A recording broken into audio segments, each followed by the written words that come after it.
Bonjour à tous, alors aujourd'hui une petite vidéo pour commenter la correction de l'activité sur les statistiques à deux variables qui concernait la sécurité routière. Alors on vous disait en préambule que les accidents de la route sont la première cause de mortalité chez les jeunes de 10 à 24 ans dans le monde. L'accident type auquel les jeunes sont confrontés est une perte de contrôle dans un virage à cause de la vitesse.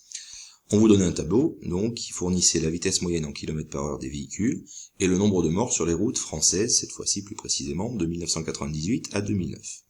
Donc là, vous voyez les différentes années avec à chaque fois la vitesse moyenne sur les routes cette année-là et le nombre de morts. Alors, par rapport à ça, on vous donnait dans un premier temps deux graphiques dans lesquels on voyait l'évolution de la vitesse moyenne sur ces années-là, l'évolution du nombre de morts. Et on vous demandait de comparer les deux graphiques ci-dessus, illustrant l'évolution de la vitesse moyenne et du nombre de morts, et que pouvez-vous en déduire? Donc on se rendait compte que la vitesse moyenne, elle a diminué ainsi que le nombre de morts au fur et à mesure du temps. On peut donc imaginer, on voit que les deux courbes ont tendance à baisser, on peut donc imaginer qu'il y aurait peut-être un lien entre les deux, donc entre la vitesse moyenne et le nombre de morts. En supposant que la vitesse moyenne et le nombre de morts continuent à évoluer de cette façon, proposez au professeur une démarche à suivre pour estimer le nombre de morts tués sur les routes en fonction de la vitesse moyenne pour les années suivantes. Si ça continue dans ce sens-là, on voudrait voir l'évolution par la suite. Donc, pour pouvoir mieux visualiser les choses, on pourrait imaginer faire un graphique dans lequel on mettrait à la fois la vitesse moyenne et le nombre de morts. Parce que là, les deux choses étaient séparées dans deux graphiques différents. Donc on pourrait faire un nouveau graphique dans lequel on mettrait le nombre de morts en fonction de la vitesse, ce qui nous permettrait ensuite de mieux visualiser le lien éventuel entre les deux. Bon, c'est ce qu'on vous demandait de faire dans la deuxième partie avec Excel. On vous demandait d'entrer la valeur de la vitesse et du nombre de morts et d'afficher le nuage de points. Donc j'ai déjà rentré les valeurs. Le nuage de points, je vous rappelle, on sélectionne les différentes cases, on fait insertion, puis nuage de points, voilà mon nuage de points.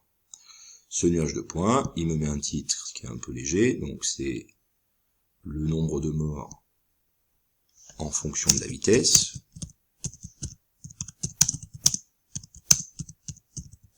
moyenne. Je peux rajouter un titre aux axes, donc l'axe des abscisses, l'axe horizontal, c'est la vitesse moyenne, donc je vais ajouter un élément graphique, titre des axes, horizontal, et c'est donc la vitesse moyenne en km/h. Et l'axe vertical, pareil, je vais ajouter un élément graphique, titre des axes, vertical, et je lui dis qu'ici, c'est le nombre de morts. Voilà mon graphique. Alors, ce graphique, on voit que le nuage de points, il a une forme allongée, il semblerait qu'il y ait une direction qui se manifeste. Là, on pourrait à peu près tracer une droite qui passe au milieu de ces points, qui suivrait l'évolution et qui pourrait nous servir de modèle sur ce qui pourrait se produire si la vitesse moyenne était plus grande, de ce côté-là, ou si la vitesse moyenne était plus petite de ce côté-là. Donc, par rapport à ça, c'est ce qu'on vous demandait de faire dans la question suivante. On vous disait tracer la droite d'ajustement linéaire, qu'on devrait appeler affine, mais je vous rappelle qu'Excel, lui, il appelle ça un ajustement linéaire, dans le graphique présentant le nuage de points, et afficher l'équation de la droite. Donc, pour ça, toujours pareil, je vais dans ajouter un élément de graphique, je vais dans courbe de tendance, je prends l'onglet qui est en bas, pour avoir l'ensemble des options, je vais bien cocher linéaire, puis je vais lui demander d'afficher l'équation sur le graphique, en cochant ici, et enfin, je peux lui demander d'afficher le coefficient de détermination. R au carré, ici, il est égal à 0,901. Je vous rappelle que quand il est proche de 1, c'est que les points sont adaptés à un ajustement affine. Bon, là, il est à 0,90, il n'est pas hyper proche de 1, mais il en est quand même pas si loin, ça veut dire que les points peuvent être envisagés de manière à effectuer un ajustement affine.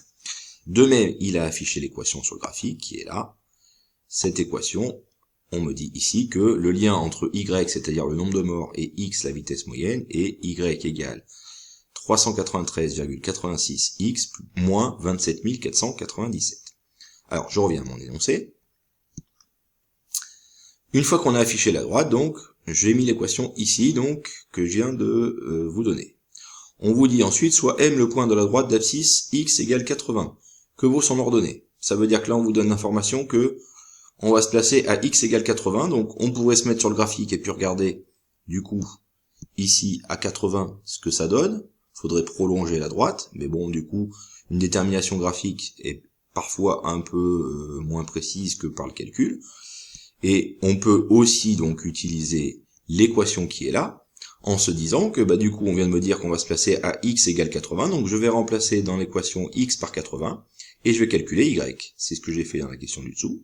Y égale 393,36 fois 80, moins 27 497, et j'obtiens 3971,8. Bon, qu'on va arrondir environ à 3972, parce que y c'est le nombre de morts, qu'on va vous demander ensuite de donner dans la question suivante, en déduire le nombre de morts sur les routes si la vitesse était de 80 km/h. Grâce à la question précédente, on peut en déduire que à 80 km/h, on arriverait à peu près à 3972 morts. Voilà pour cette première partie. On continue. Le gouvernement continue à mettre en place des mesures dans le but de passer sous la barre des 3000 morts. Le but, c'est d'atteindre cet objectif en 2012. Quelle devra être alors la vitesse moyenne des véhicules? Ça veut dire que cette fois-ci, l'information qu'on vous donne, c'est le nombre de morts. Le nombre de morts, c'est Y dans mon équation. Donc, contrairement à la question précédente, c'est pas X que je vais remplacer, mais c'est Y que je vais remplacer. Donc, j'ai remplacé ici Y par 3000. Donc, 3000 doit être égal à 393,36 X moins 27 497. On se retrouve donc à devoir résoudre une équation du premier degré, de manière à trouver la valeur de x. Donc on va faire passer tous les nombres qui sont du côté de x de l'autre côté, de manière à déterminer quel doit être le nombre qu'on doit mettre à la place de x pour obtenir 3000 morts. Je vous rappelle qu'on commence par déplacer les moins et les plus, donc le moins 27 497, je vais le faire passer du côté du 3000, donc il va se transformer en plus, donc 3000 plus 27 497, égale, et de l'autre côté il ne restera plus que 393,36 x, ça, je peux le calculer, ça fait 30 497, égale 393,36 fois x. Et moi, ce que je veux de ce côté, c'est avoir uniquement x. Donc, il faut que j'élimine le 393,36. Comme ici, c'est une multiplication, je vais le faire passer cette multiplication de l'autre côté. Elle va se transformer en une division. Donc, 30 497 divisé par 393,36 est égal à x. Et j'ai plus qu'à faire mon calcul. Ça fait 77,5 km/h, c'est la vitesse sous laquelle il faudrait passer, de manière à envisager d'être à une mortalité inférieure à 3000 morts. Question suivante. On nous disait que le graphique ci-dessous présente l'évolution de la vitesse moyenne de 1998 à 2009, ainsi que la droite d'ajustement affine. Donc vous voyez que cette vitesse, on l'avait vu tout à l'heure, que la vitesse moyenne, elle avait tendance à diminuer. On vous donne ici le lien, cette fois-ci, pour cet ajustement affine, entre x, c'est-à-dire les années, et y, la vitesse moyenne. Estimez la vitesse moyenne en 2012 par la méthode de votre choix. Donc par la méthode de votre choix, ça veut dire que vous pouviez imaginer de prolonger la droite avec votre graphique. Vous prolongez la droite ici, et puis vous vous placez en 2012, et puis vous venez voir, une fois que vous avez prolongé, vous venez voir combien ça ferait au niveau de la vitesse. Là encore, je vous ai déjà dit, une détermination graphique, c'est pas toujours très précis. Donc on va plutôt essayer, nous, quand on vous parle de méthode de notre choix, on va plutôt essayer d'utiliser l'équation de cette droite. On a un lien ici entre x, les années, et y, la vitesse moyenne. On voudrait la vitesse moyenne, pardon. On voudrait connaître en 2012 quelle sera la vitesse moyenne si les conditions évoluent toujours de la même manière. 2012, c'est l'année, c'est donc la valeur de x, donc je vais remplacer ici x par 2012, et ça va me faire un calcul qui va me permettre de trouver y. C'est ce que j'ai fait ici. Y égale moins 0,9888 fois 2012 plus 2066,5. Si on tape ça à la calculatrice, on obtient environ 77 km/h. On peut envisager que si l'évolution de la vitesse qu'on avait, nous, de 1998 à 2009, si elle continue à baisser à peu près de la même manière, on peut envisager que la vitesse moyenne serait alors, en 2012, de 77 km/h. Du coup, on vous demande de conclure, est-ce que le but de passer sous la barre des 3000 morts sur les routes en 2012 peut être atteint? Justifiez la réponse. On avait vu dans la question du haut de la feuille que, ici, pour passer sous la barre des 3000 morts, si les conditions continuaient à évoluer de la même manière, on avait vu qu'il fallait que la vitesse moyenne passe en dessous de 77,5 km/h. On vient de voir dans la question qu'on vient de traiter que si les conditions évoluent de la même manière, en 2012, on sera à 77. On sera bien en dessous de 77,5. Donc, on pourrait imaginer que si les conditions évoluent de la même manière, on passera bien en dessous de la barre des 3000 morts. C'est ce que vous avez mis ici dans la correction.